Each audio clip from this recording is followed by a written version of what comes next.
A história que nos contam nos livros é muitas vezes escrita por vencedores, que desejam apagar o que não conseguem explicar. Mas existem sombras que são tão densas que nem mesmo o tempo consegue dissipar. Imagine o ano de 1579.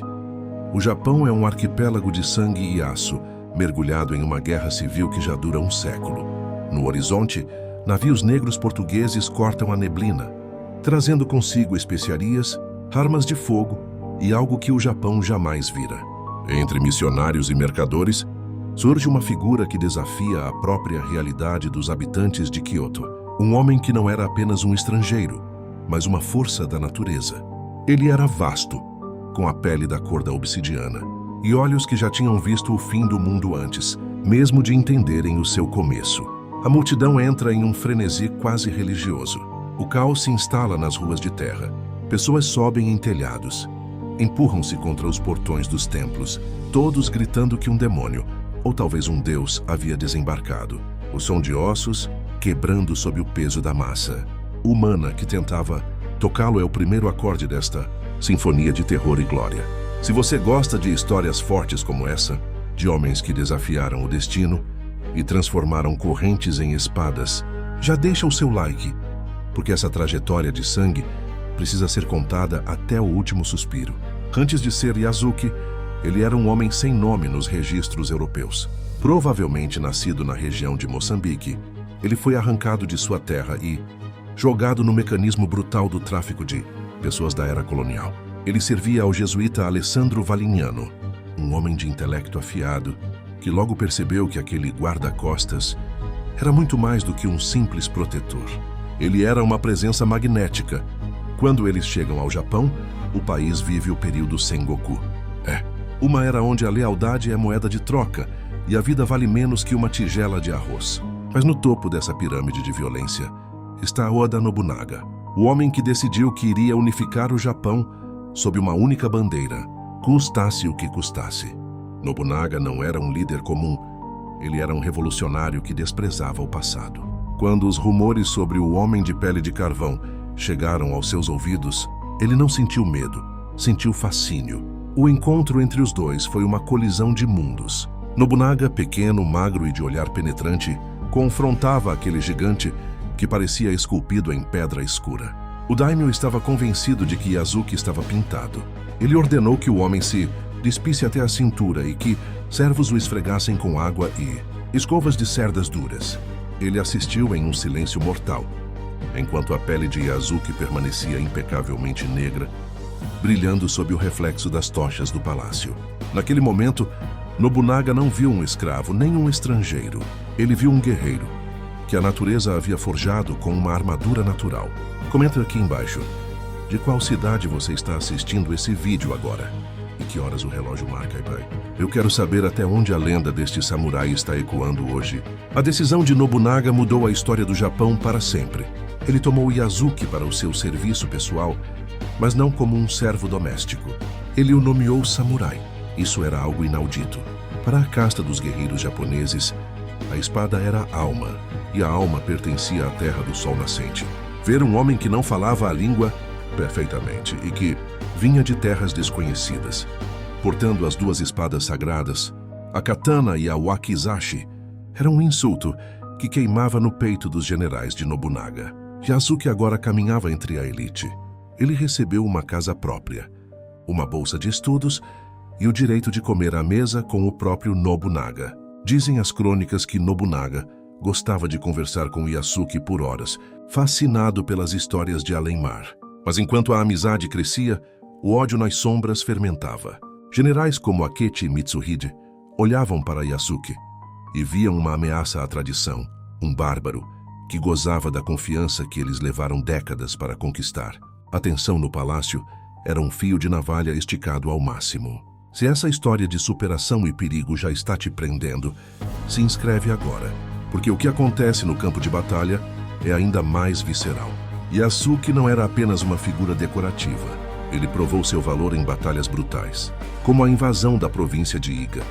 Ele lutava como um demônio, sua estatura permitindo que ele manuseasse lâminas maiores e mais pesadas que qualquer japonês comum.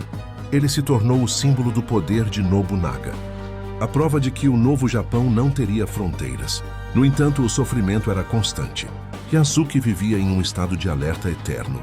Cada refeição poderia conter veneno, cada sombra no corredor poderia esconder uma adaga de um ninja ou de um samurai invejoso.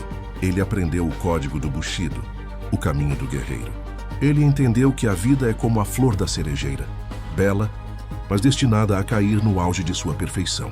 Nobunaga, cada vez mais paranoico e implacável, via em Yasuki o único homem em quem podia confiar, pois Yasuki não tinha laços com os clãs rivais. Ele era leal apenas ao homem que lhe deu a liberdade e a dignidade. Mas a lealdade absoluta é uma estrada que muitas vezes termina em sacrifício. Você acha que ele deveria ter confiado em Nobunaga ou deveria ter usado sua força para fugir e buscar uma vida própria? O que você faria se estivesse em um país onde todos querem a sua cabeça, mas apenas um homem te oferece uma espada? Inclusive, se você quer aprender a criar vídeos com esse nível de profundidade e impacto, tem um curso de edição que eu recomendo muito, no link da descrição, junho de 1582. O ar em Kyoto estava pesado, carregado com o cheiro de chuva e traição. Nobunaga estava hospedado no templo de Honnoji com uma guarda pequena, confiando que seus generais estavam protegendo as fronteiras. Ele não sabia que Akechi Mitsuhide, seu próprio general, havia virado suas tropas. No meio da noite, o templo foi cercado por milhares de soldados sob o comando do traidor. O grito de "O inimigo está em Honnoji" ecoou pelos corredores de madeira. Yasuki foi o primeiro a se levantar. Ele não hesitou. Enquanto o templo era incendiado por flechas de fogo, Yasuki lutou com uma fúria que os cronistas da época descreveram como sobre-humana. Ele derrubava fileiras inteiras de atacantes, protegendo a porta dos aposentos de seu senhor. Mas o fogo era implacável. Nobunaga, percebendo que não havia escapatória, realizou o seppuku, o suicídio ritual. O último pedido de Nobunaga para Yasuki não foi para que ele morresse, mas para que ele não deixasse sua cabeça cair nas mãos do inimigo. Yasuki, cercado por centenas de soldados, coberto de fuligem e sangue inimigo, teve que tomar a decisão mais difícil de sua vida. Ele assistiu o império que ajudou a construir desmoronar em cinzas. Se essa parte te impactou, compartilha esse vídeo, porque a bravura de Yasuki em Honnoji é um dos momentos mais épicos da história mundial. Quando Yasuki foi finalmente capturado, exausto e ferido, ele foi levado diante do traidor Mitsuhide. O general olhou para o samurai negro. Em um ato de desprezo supremo, disse que ele não era um homem, mas um animal, e que por isso não merecia a morte honrosa de um samurai. Ele foi entregue aos jesuítas, e é aqui que a história se torna névoa. Alguns dizem que ele foi levado de volta para a Índia ou para a África. Outros acreditam que ele permaneceu no Japão, vivendo como um ronin, um samurai sem mestre, ensinando táticas de combate em vilas remotas. O fato é que Yasuki desapareceu das crônicas, mas sua lenda nunca morreu. Ele provou que um homem pode vir do nada e alcançar o topo do mundo, desde que tenha a coragem de enfrentar seus próprios demônios e os demônios dos outros. Mas esta não foi a única história de estrangeiros que mudaram o rumo do Japão. No próximo episódio, vamos revelar o que aconteceu com os sobreviventes de Honnoji e como a vingança de um homem mudou o mapa do mundo. Se inscreve agora para não perder, porque o que vem a seguir é ainda mais. O processo de transformação de Yasuki em samurai não foi apenas uma troca de roupas, foi uma reconstrução de sua identidade. Imagine o rigor do treinamento diário, sob o sol escaldante de Kyoto. Nobunaga, conhecido por sua impaciência, exigia que Yasuki dominasse não apenas a espada, mas a etiqueta do chá, a caligrafia e a estratégia militar. Yasuki não tinha o luxo do erro. Cada movimento seu era observado por espiões e servos. Ele teve que aprender a ler o Kuki Woyomu, a arte de ler o ar, de antecipar o perigo antes mesmo de uma palavra ser dita. As crônicas sugerem que Yasuki desenvolveu uma afinidade única com a Odachi, uma espada japonesa de lâmina extremamente longa. Devido à sua força física descomunal, ele conseguia manusear armas que dois homens comuns teriam dificuldade em levantar. Isso criava uma imagem mística no campo de batalha. Um gigante blindado em lacas negras e seda, movendo-se com a precisão de um felino. Nobunaga frequentemente o exibia em desfiles militares, não como um troféu, mas como um aviso aos seus inimigos. Eu comando forças que vocês sequer compreendem. Mas havia um lado solitário nessa ascensão. Nas noites de inverno no castelo de Azuchi, enquanto os outros samurais bebiam sake e falavam de suas linhagens, familiares que remontavam a séculos, Yasuki olhava para as estrelas. Ele era um homem entre dois mundos, pertencente a nenhum. Ele carregava o peso de sua terra natal no coração, enquanto defendia uma terra que, em sua maioria, o via como um presságio de mudanças perigosas. Você já se sentiu um estranho em um lugar onde todos te observam? É essa a tensão que permeava cada passo de Yasuki nos corredores de madeira do palácio. O verdadeiro teste de sangue veio na campanha contra o clã Takeda, um dos inimigos mais ferozes de Nobunaga. Foi na Batalha de Tenmokuzan que a lenda de Yasuki se consolidou entre os soldados rasos, os Ashigaru. O terreno era difícil, montanhoso, e a resistência dos Takeda era desesperada. Dizem os relatos que em um momento crítico, onde a vanguarda de Nobunaga hesitou diante de uma carga de cavalaria, Yasuki avançou sozinho. Sua figura negra, destacada contra o verde das colinas, tornou-se o ponto de referência para o ataque. Ele não lutava apenas por Nobunaga. Ele lutava pelo direito de existir como um homem livre naquele solo. O som do aço cortando armaduras de couro e o rugido de Yasuki abafavam os gritos de agonia. Quando a batalha terminou e a névoa baixou sobre o campo repleto de corpos, Yasuki estava de pé, sua armadura tingida de um vermelho que não era o dele. Nobunaga, ao vê-lo, teria dito que nem, mesmo um exército de 1000 homens, poderia dobrar a vontade de um homem que não tem nada a perder exceto sua honra. Se essa coragem te inspira, você acha que a força física é mais importante que a força mental em uma guerra? O que você faria se tivesse que provar seu valor todos os dias para pessoas que duvidam da sua humanidade? Inclusive para você que quer editar documentários com essa pegada histórica, o link que deixei na descrição vai te ensinar a usar trilhas e cortes para passar exatamente essa sensação de épico. A tragédia de Yasuki começa muito antes das chamas. Ela começa no ego ferido de Akechi Mitsuhide. Mitsuhide era um general brilhante, mas tradicionalista.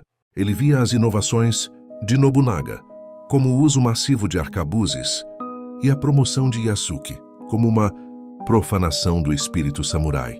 A inveja é uma ferida que não cicatriza. Ela apodrece. Nos meses que antecederam o golpe, Yasuki notou a mudança no palácio.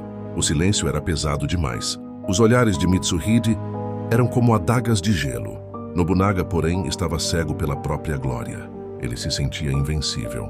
Ele enviou a maior parte de seu exército para outras frentes, ficando em Kyoto com apenas uma pequena escolta, incluindo Yasuki. Foi o erro fatal. Naquela noite fatídica no templo de Honnoji, o ar estava carregado de eletricidade estática. Yasuki sentiu o perigo antes mesmo do primeiro grito de guerra. Quando as tropas de Mitsuhide cercaram o templo com gritos de morte ao tirano, Yasuki não pensou em fugir. Ele poderia ter pulado um muro, desaparecido na noite e buscado abrigo com os jesuítas. Mas o código que ele abraçou não permitia a fuga. Ele desembainhou sua lâmina e se posicionou na entrada dos aposentos de Nobunaga. O que se seguiu foi uma carnificina. Sob a luz das chamas que consumiam o papel e a madeira do templo, Yasuki lutou contra ondas sucessivas de samurais. Ele não era mais apenas um homem. Ele era o último obstáculo entre a traição e o seu objetivo. Ele viu Nobunaga se retirar para o interior para realizar o seppuku, o ato final de dignidade. Enquanto o sangue do homem mais poderoso do Japão escorria pelo chão do templo, Yasuki segurava a linha de frente, sozinho contra o destino. A captura de Yasuki é um dos momentos mais debatidos pelos historiadores. Por que Mitsuhide, um homem conhecido por sua crueldade contra traidores, poupou a vida de Yasuki? A resposta reside em um preconceito que, ironicamente, salvou o guerreiro. Ao dizer que Yasuki não era um homem, Mitsuhide tentou despojá-lo de sua honra de samurai, tratando-o como um objeto que deveria ser devolvido aos seus donos, os jesuítas. Mas Mitsuhide errou. Ao poupá-lo, ele permitiu que a lenda sobrevivesse. Yasuki foi levado ferido para a Igreja do Sul em Kyoto. A partir daí, o rastro de sangue esfria e se transforma em mito. Existem relatos de missionários que mencionam um homem de grande estatura que os protegia em viagens perigosas anos depois. Outras lendas dizem que ele cruzou o mar novamente, levando consigo a katana de Nobunaga, como um guardião eterno de uma era que acabou em cinzas. O impacto de Yasuke no Japão moderno é imenso. Ele é o símbolo do gaijin, que não apenas se adaptou, mas superou os locais em sua própria arte. Ele nos lembra que a identidade não é algo que nos é dado no nascimento, mas algo que conquistamos através de nossas ações sob pressão. A história de Yasuke termina aqui, mas o legado de Oda Nobunaga e a sombra do samurai negro continuam a assombrar as ruínas do castelo de Azuchi. O que aconteceu com o tesouro de Nobunaga?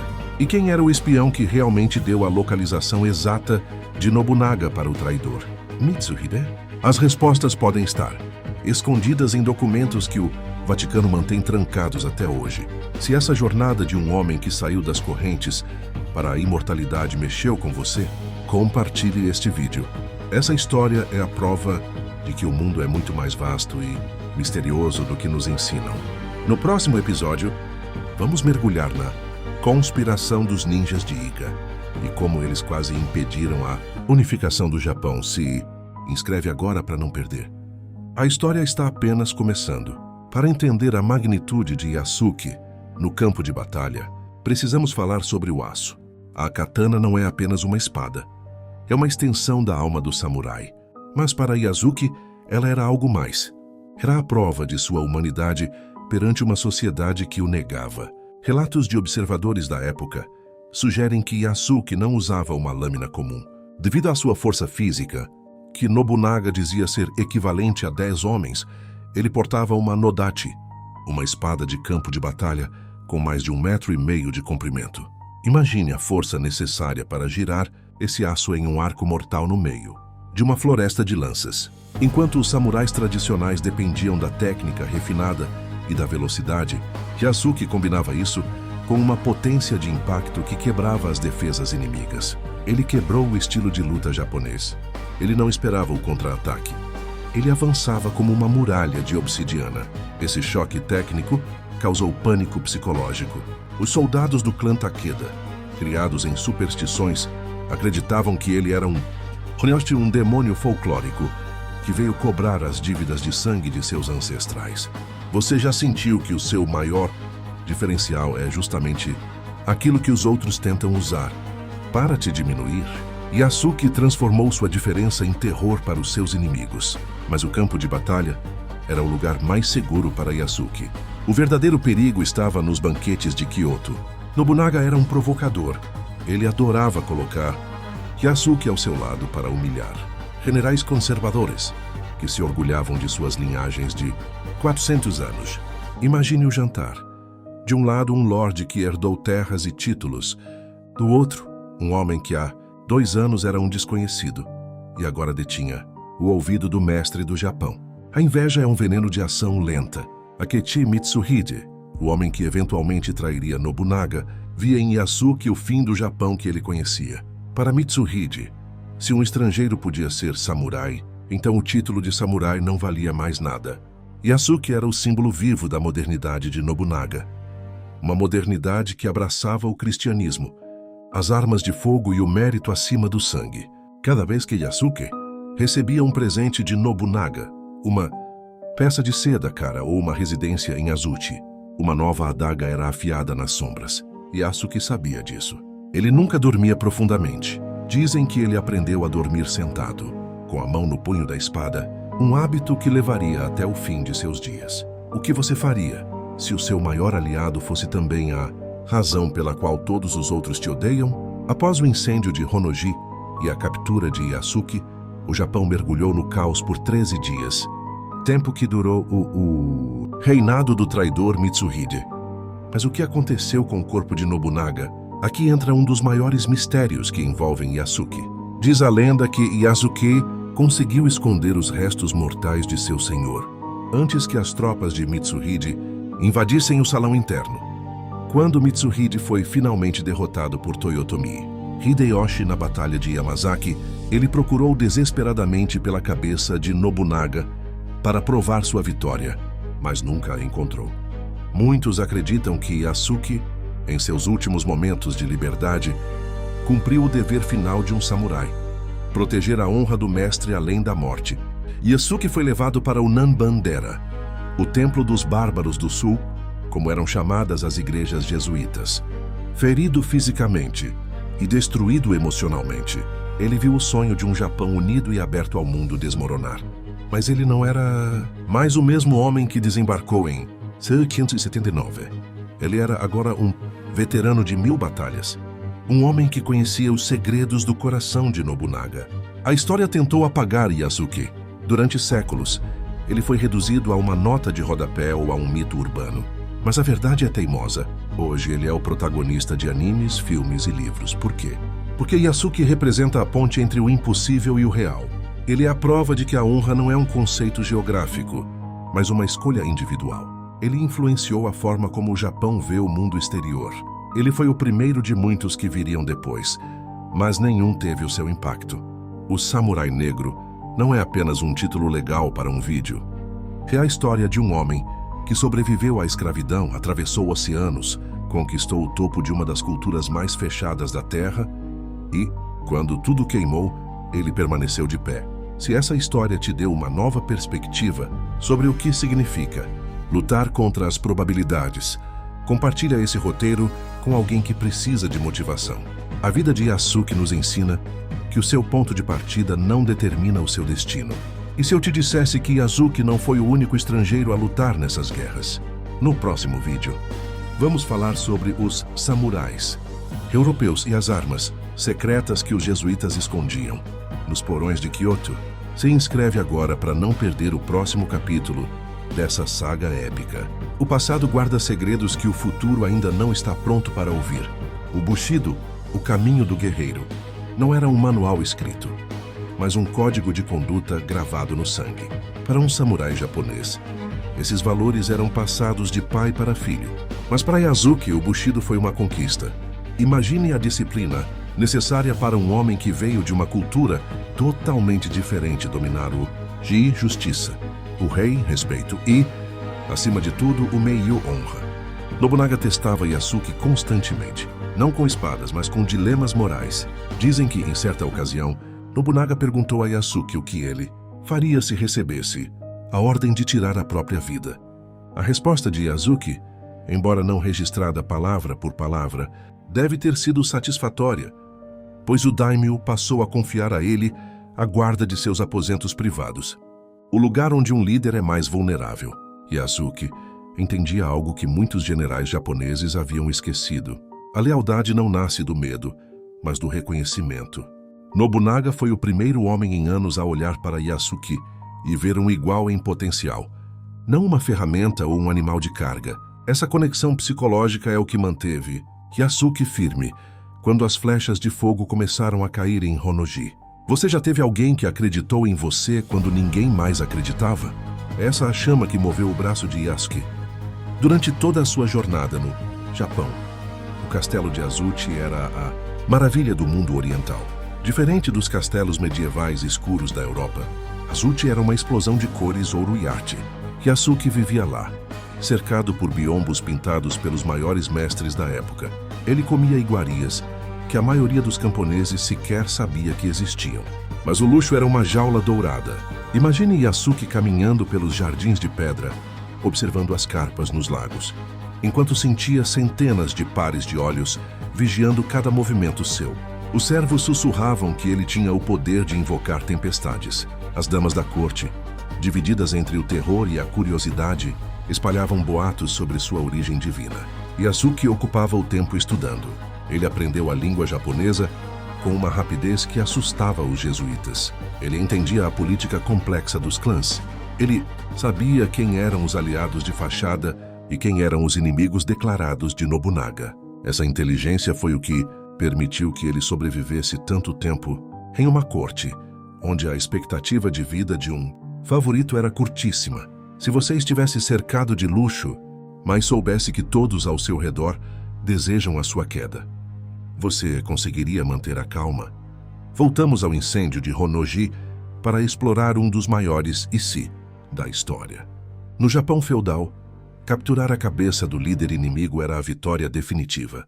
Sem a cabeça, o inimigo não podia provar a morte, e a alma do guerreiro não descansava. Quando o templo estava prestes a desabar, Nobunaga ordenou que seu corpo não fosse encontrado. Muitos historiadores acreditam que Yasuke foi o encarregado dessa missão impossível. Enquanto os soldados de Akechi Mitsuhide forçavam as portas, Yasuke teria pego os restos de seu senhor e os escondido sob o assoalho ou em uma passagem secreta que apenas ele conhecia. Isso explicaria por que, mesmo após vasculharem as cinzas por dias, os traidores nunca encontraram nada além de metal derretido. Yasuke não lutou apenas para matar. Ele lutou para ganhar tempo, para o seu mestre morrer com dignidade. Esse é o ápice do sacrifício. No momento em que Yasuke entregou sua espada para os soldados de Mitsuhide, ele já havia vencido. Ele havia cumprido a promessa. Akechi Mitsuhide, em sua fúria por não ter o troféu de Nobunaga, descontou sua frustração chamando Yasuke de animal. Mas no fundo, ele sabia que tinha sido derrotado pela lealdade de um homem que ele desprezava. Após ser entregue aos jesuítas no Nambandera, Yasuke desaparece da história oficial. Mas as lendas não morrem tão fácil. Existem teorias que sugerem que ele se tornou um instrutor de armas para os missionários, protegendo as igrejas contra as perseguições que viriam nos anos seguintes sob o comando de Toyotomi Hideyoshi. Outra teoria, mais romântica e menos provada, diz que ele se uniu aos rebeldes que ainda eram leais à memória de Nobunaga, vivendo como um fantasma nas montanhas de Iga, treinando ninjas com táticas de combate que ele trouxe de suas viagens pelo oceano. O que sabemos de fato é que o nome Yasuke tornou-se um símbolo de resistência. Ele foi o primeiro homem negro a ser registrado na história do Japão com status de elite, e sua existência prova que a globalização e o encontro de culturas já eram realidades brutais e fascinantes muito antes da era moderna. A história de Yasuke nos ensina que não importa quão escura seja a noite ou quão cercado você esteja por traidores, a sua honra é a única coisa que ninguém pode tirar de você sem o seu consentimento. Se você chegou até aqui, você faz parte do pequeno grupo de pessoas que realmente valoriza a história profunda. Yasuke se foi, mas o Japão nunca mais foi o mesmo depois dele. No próximo vídeo, vamos revelar quem foi o samurai que tentou se tornar o novo Yasuke e por que ele falhou miseravelmente. A história é escrita pelos vencedores, mas a verdade pertence aos que buscam. Após o banho de sangue em Honnoji, Yasuke foi entregue à Igreja do Sul em Kyoto. Mas o que aconteceu dentro daquelas paredes de pedra? Os registros dos jesuítas tornam-se subitamente vagos. Alguns historiadores acreditam que Yasuke estava gravemente ferido, não apenas no corpo, mas na alma. Ele havia perdido o homem que o tratou como um ser humano pela primeira vez. Imagine Yasuke, despojado de suas espadas, sentado em um quarto escuro da missão jesuíta, ouvindo os sinos da igreja se misturarem aos gritos de guerra que ainda ecoavam na cidade. Ele não era mais um samurai oficial, mas ele nunca deixou de ser um guerreiro. Existe uma teoria fascinante de que ele teria ajudado a treinar as milícias cristãs secretas que começaram a surgir no Japão. Homens que, como ele, viviam à margem de uma sociedade que os perseguia. Yasuke tornou-se um fantasma, um homem que conhecia os segredos mais profundos de Oda Nobunaga, mas que escolheu o silêncio. Se ele tivesse falado, se tivesse revelado onde escondeu os tesouros ou os documentos de seu senhor, ele teria vivido no luxo. Mas ele escolheu a obscuridade. Por quê? Talvez porque a verdadeira lealdade não termina quando o coração do mestre para de bater. Ela continua na proteção do seu legado. Você seria capaz de manter um segredo que poderia te deixar rico apenas por uma questão de honra? Com o passar das décadas, a figura de Yasuke começou a se transformar. No teatro kabuki e nas gravuras ukiyo-e, começaram a surgir figuras de guerreiros de pele escura, muitas vezes associados a guardiões espirituais. O Japão, que inicialmente o temeu como um demônio, passou a respeitá-lo como o epítome do sacrifício. Ele quebrou a barreira do que significava ser japonês.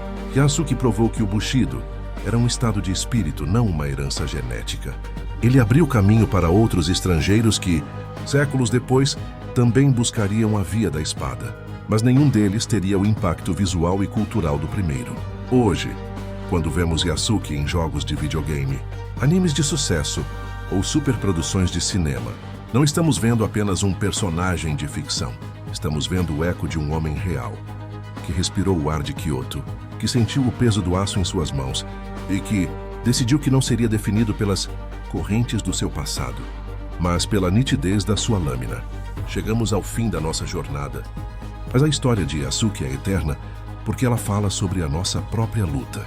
Todos nós, em algum momento, nos sentimos como estrangeiros em nossa própria vida. Todos nós enfrentamos Mitsuhides, pessoas que tentam nos diminuir, que dizem que não pertencemos a certos lugares ou que não temos o sangue certo para o sucesso. Yasuke nos ensina que o respeito não se pede, se conquista. Ele não pediu para ser samurai. Ele agiu como um até que o mundo não tivesse outra escolha, a não ser reconhecê-lo. Ele transformou a sua maior diferença na sua maior força. No final, as chamas de Honnoji consumiram o templo, consumiram Nobunaga e consumiram uma era, mas elas não conseguiram queimar a memória de um homem que foi grande demais para ser esquecido. Se essa trajetória épica te mostrou que o seu destino está nas suas mãos e não nas mãos dos outros, então o sacrifício de Yasuke ainda faz sentido hoje. A história é um mapa, e Yasuke desenhou um dos caminhos mais corajosos que já existiram. Esta foi a saga de Yasuke, o samurai negro. Se você assistiu até aqui, você honrou a memória de um guerreiro que quase foi apagado pelo tempo. Não esqueça de se inscrever para continuar explorando os segredos mais sombrios e inspiradores da história mundial. Comenta aqui embaixo a palavra honra, se você chegou ao final. Eu quero saber quem são os verdadeiros guerreiros deste canal. No próximo vídeo vamos revelar a história do tesouro escondido de Nobunaga que ainda pode estar enterrado sob o solo de Kyoto. Até a próxima!